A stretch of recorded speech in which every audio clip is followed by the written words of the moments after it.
Greetings and welcome to another edition of Montpelier Connection. I'm State Representative Mike Mrowicki from the Wyndham 4 District of Putney, Dummerston, Westminster.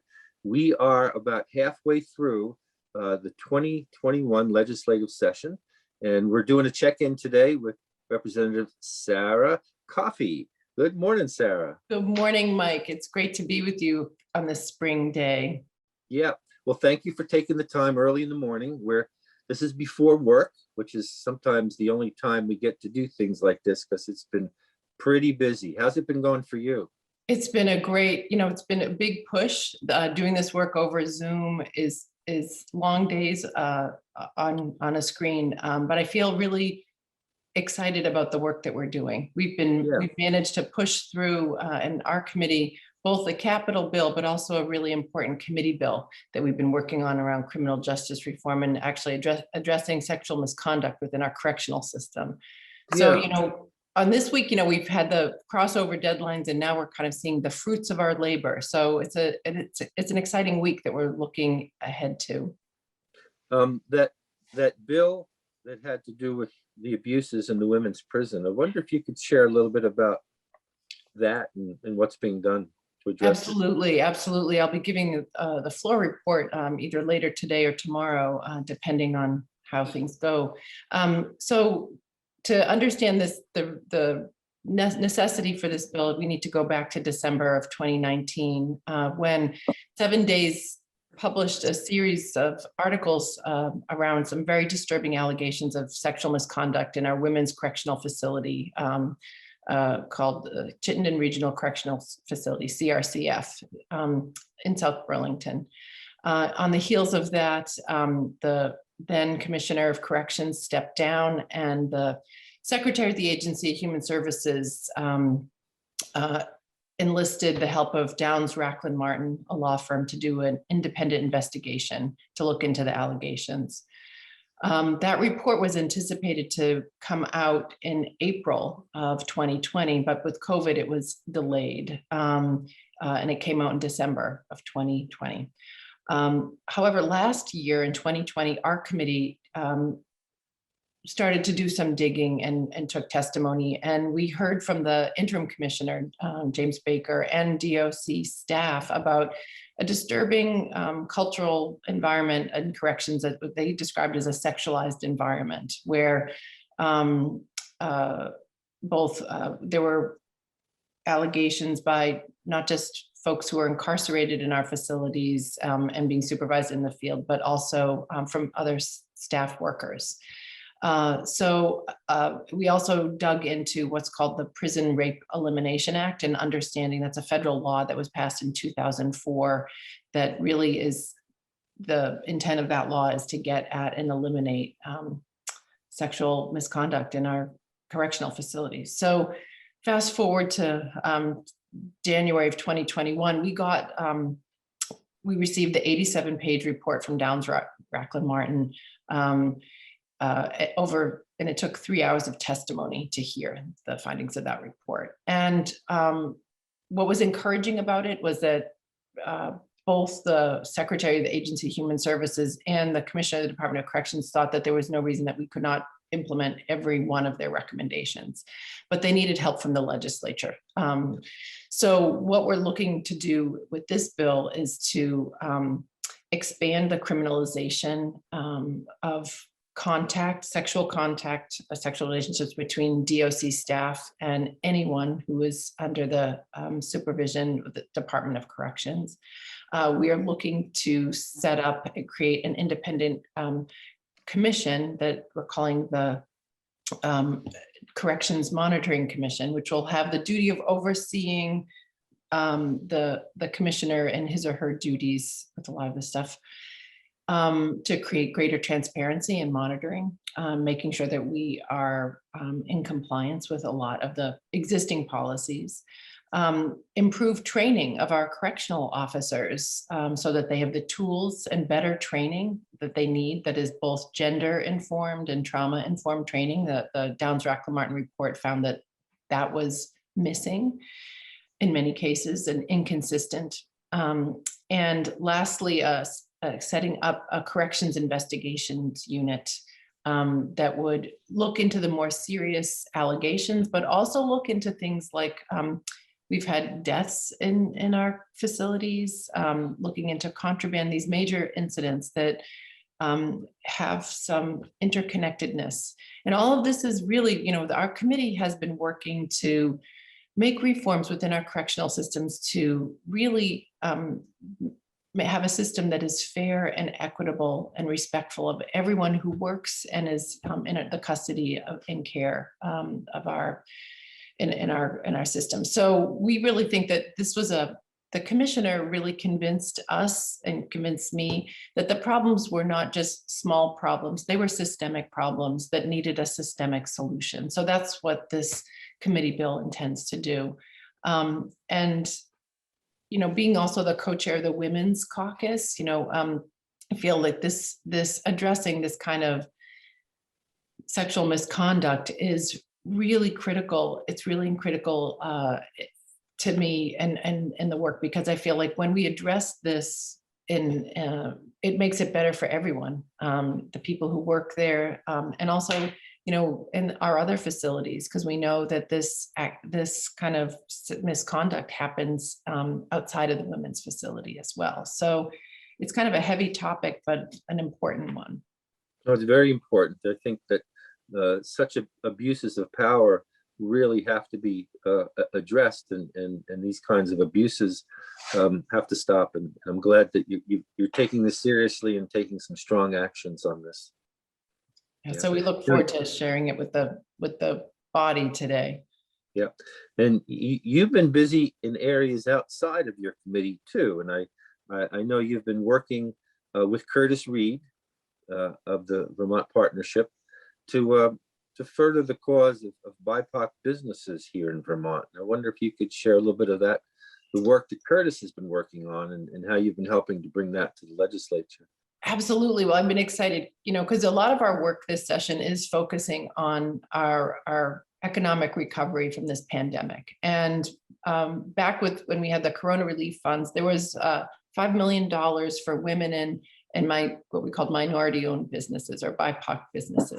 And what we discovered is that while there were really strong systems in place to get the word out to women-owned businesses, that was not true for our BIPOC-owned businesses. So in December, Curtis Reed, who's the executive director of the Vermont Partnership of Fairness and Diversity, based in Brattleboro, but doing statewide work, long history of doing this work in our state.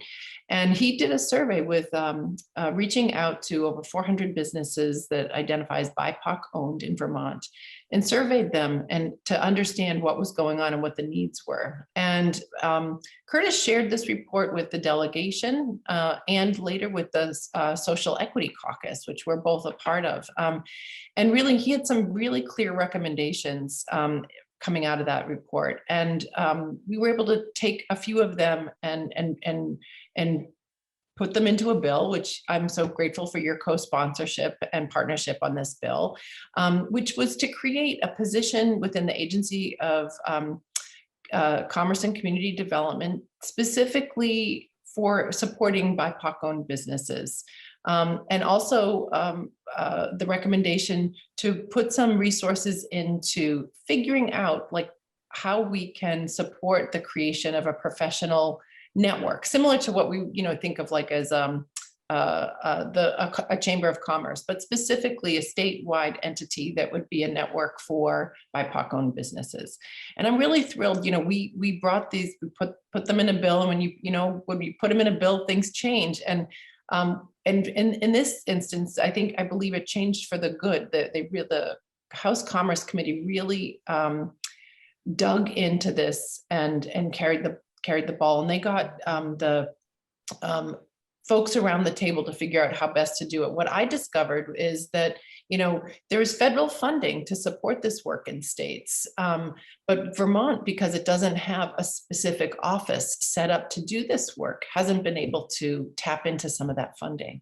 So I'm really appreciative to members of the Commerce Committee. They really began to flesh this out and got people at the table like Susanna Davis, who is the Director of Racial Equity in the state, along with Joan Goldstein, who is at the Agency of Commerce Community Development, bringing them together to figure out how we can make this work. because it really is our shared work. We know that, supporting BIPOC-owned businesses is good for our economy. It attracts more people to come to our state.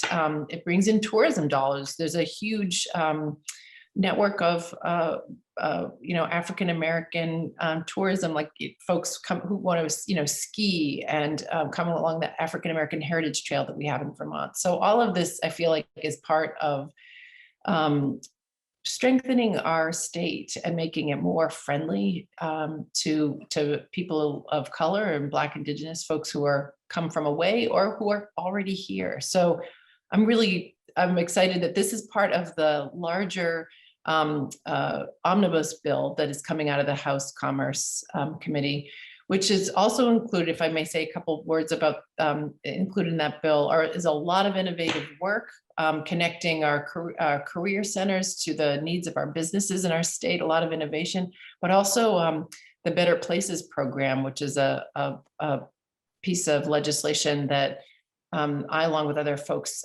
sponsored. And this is really important for our communities, this Better Places. It will become, the request is, it's come and been supported by the appropriations committees for $5 million to go to the Agency of Commerce and Community Development. It's a program that is done in collaboration with the Community Foundation, the Vermont Arts Council, the Preservation Trust of Vermont, to really support placemaking in communities and to give community leaders tools and resources to do this work in our downtowns and our village centers and our neighborhoods.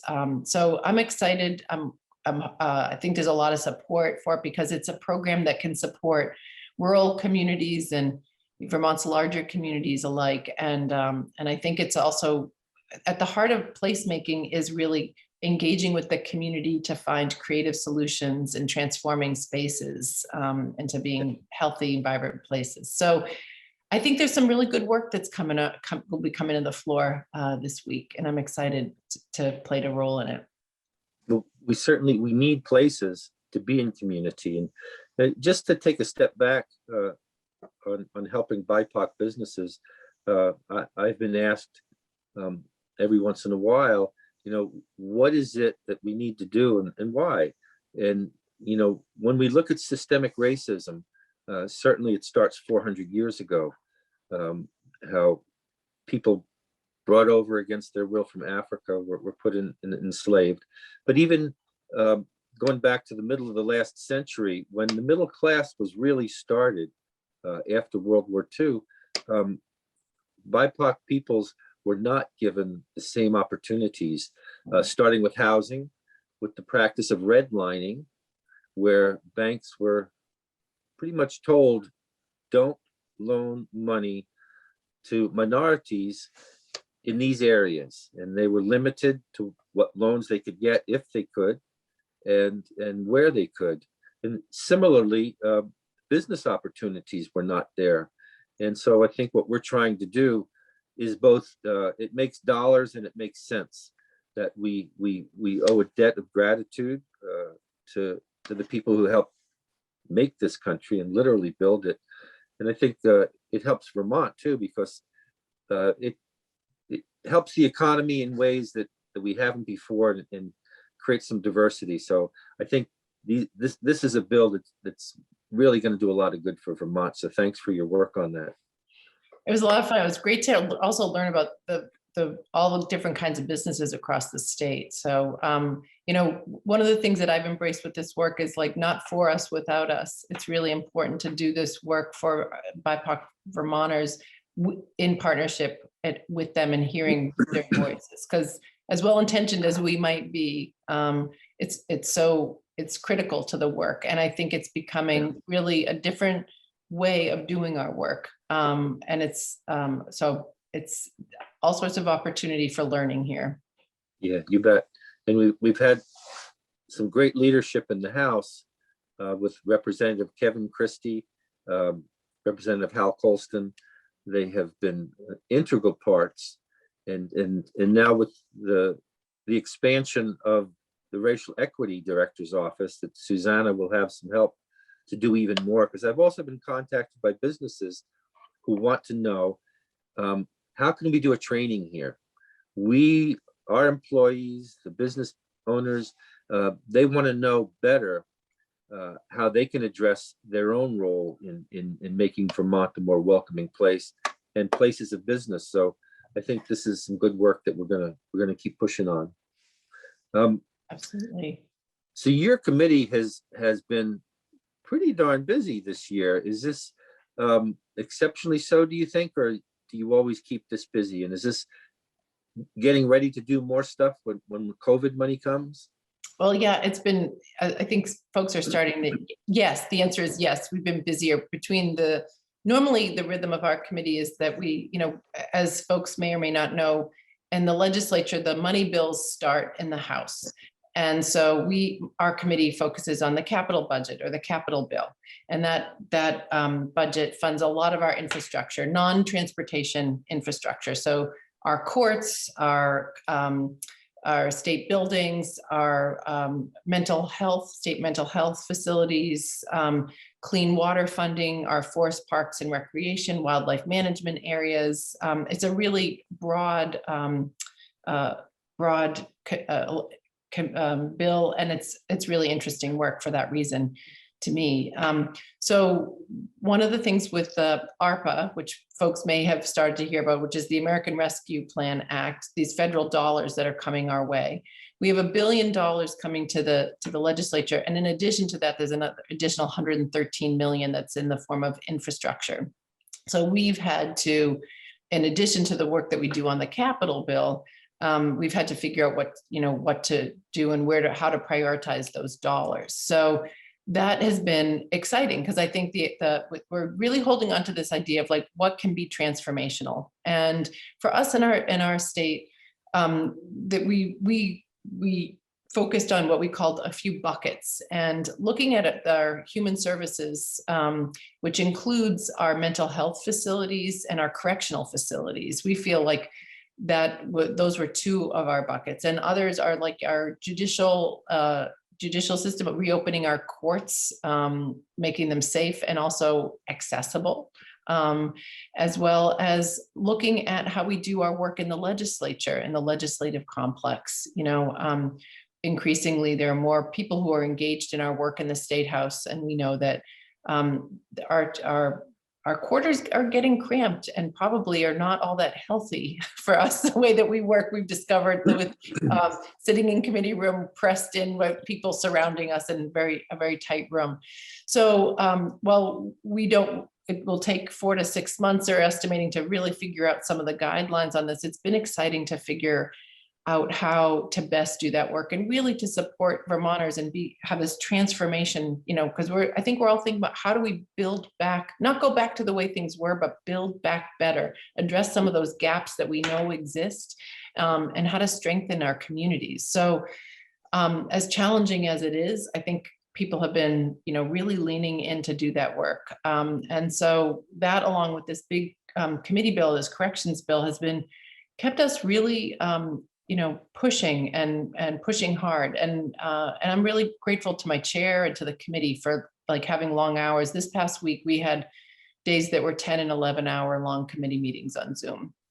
Yeah. And people really showed up and leaned in and were committed to the work. So I think the work will not end here. We'll continue to have check-ins and make sure that the oversight of this money, and there'll be more decisions, but it's exciting to see what the Biden-Harris administration is making possible. It's quite different than, I would say, where we were even last session when we were trying to, some of the decisions were slow in coming out from the federal administration, for sure. So it's exciting. It's exciting. And I feel like Vermont is going to do well with this work.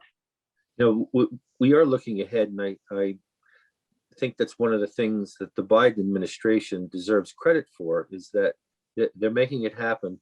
The last administration talked for 4 years about an infrastructure bill because it's clear across the country that we have aging infrastructure. And then there's a need for new infrastructure, such as broadband and upgrading our electric infrastructure so we can have more and different ways of producing electricity, the renewables. So that never happened.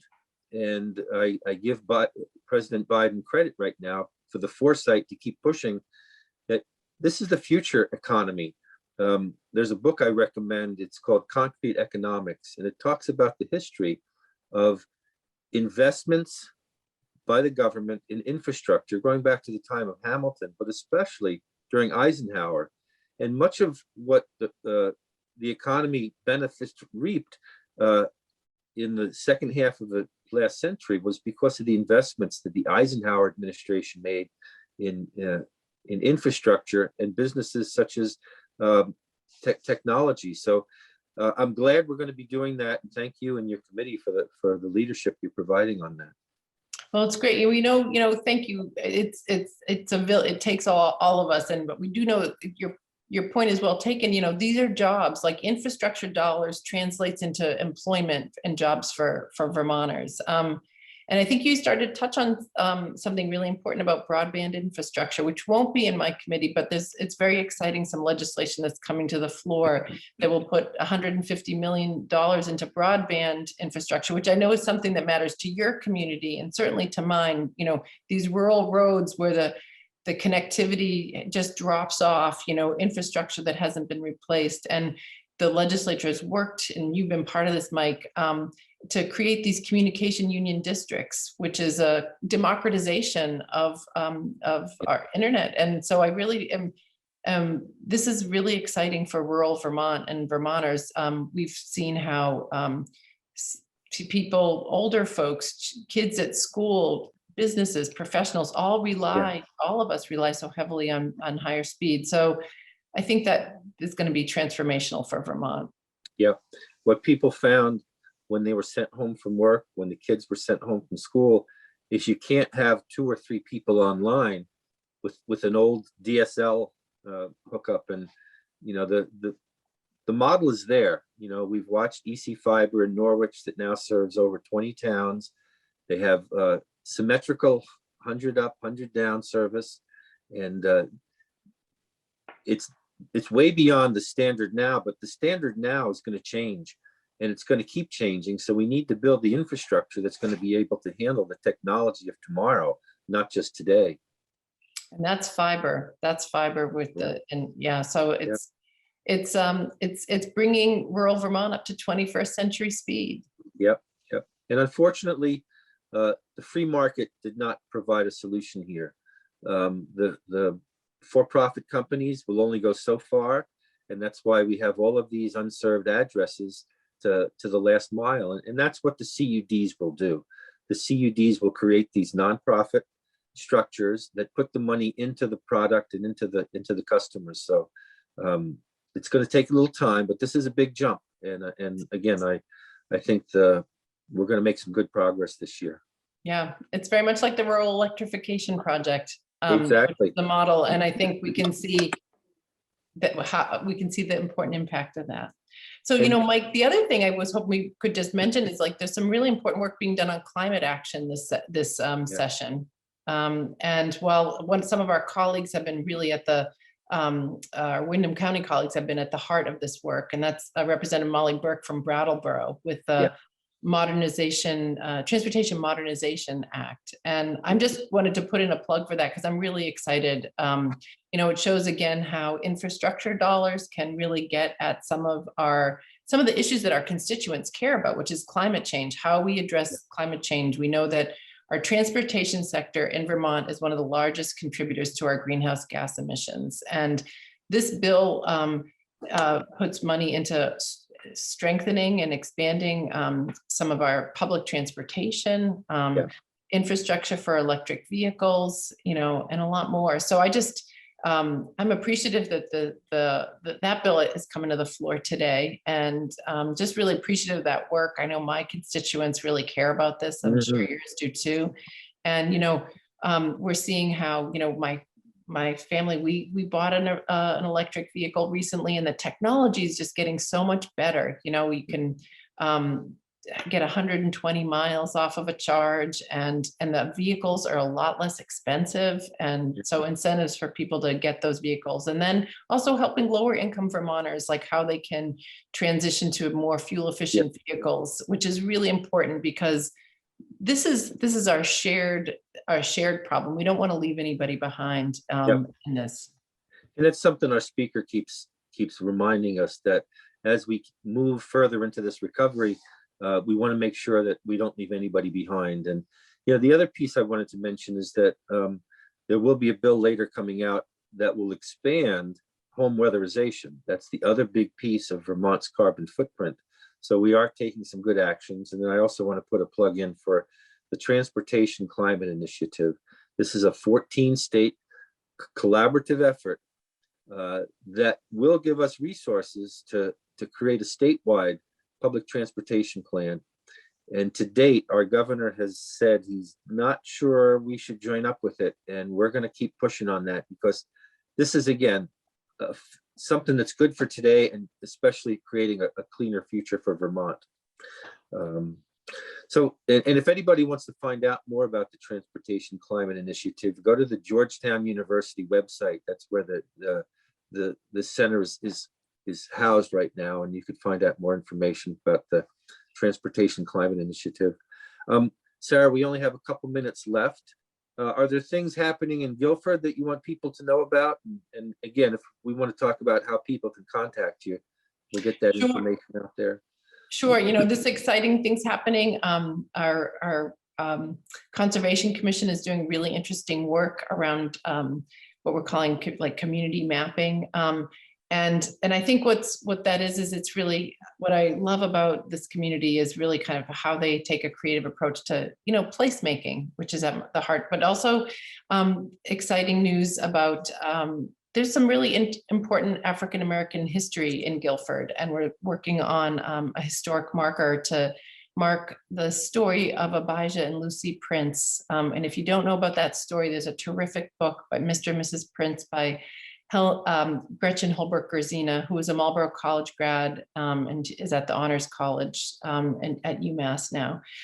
In Vernon, we're really concerned about reimagining the center of town and the nuclear power plant. And some folks in April, we've arranged for some folks from Leahy's office to come in and talk with members of the Planning Commission to really after the decommissioning, what can happen with that site, and how can we also pull in some other key stakeholders? So, while people are continue to have to be socially distanced, there's some really great work going on. And, I feel like my work is helping to both connect the dots for people and resources for our community, and supporting those efforts.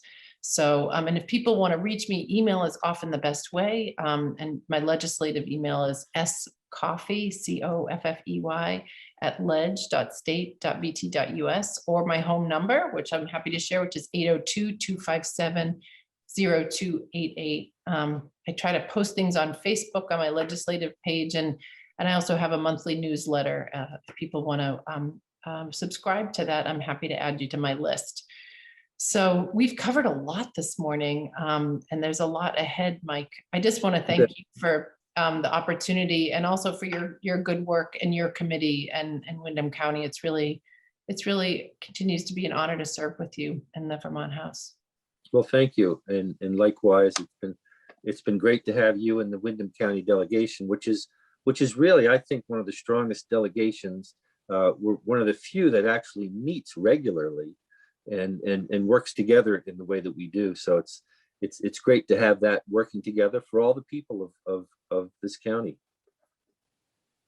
And as we sign off here, I would be remiss not to mention and give thanks to the good people at BCTV for making this possible. Their work helps bring our work closer to you, and especially during COVID, their work has done a lot to open windows for people to see the rest of what's going on out there. So thank you, Sara. Thank you, Mike. And thank you to all for tuning in here. Bye-bye now.